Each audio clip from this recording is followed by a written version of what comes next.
People, recent గా మన ఇండియాకి ఒక ఇంటర్నేషనల్ రికగ్నైజేషన్ వచ్చింది. భగవద్గీత మరియు నాట్య శాస్త్ర అనే ప్రముఖ గ్రంథాలు UNESCO memory of the world register లో చేరాయి.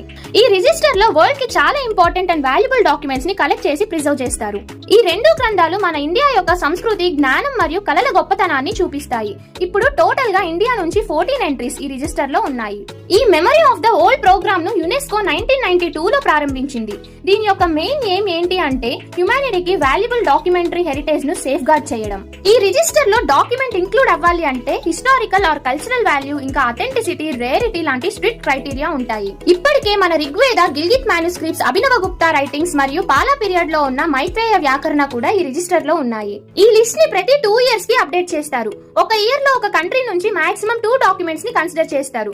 ఇప్పటికి టోటల్ గా 570 ఎంట్రీస్ రిజిస్టర్ లో ఉన్నాయి, including Mahavamsa, Meiji era drawings and even trial records. So మన ఇండియన్ కల్చర్ అండ్ నాలెడ్జ్ ని వరల్డ్ స్టేజ్ మీద రికగ్నైజ్ చేస్తున్నారు, which is a very proud moment for all of us. So video నచ్చితే like చేయండి. ఇంకా ఇలాంటి మోర్ ఇన్ఫర్మేటివ్ వీడియోస్ కోసం channel ని సబ్స్క్రైబ్ చేసుకోండి. See you all, bye by.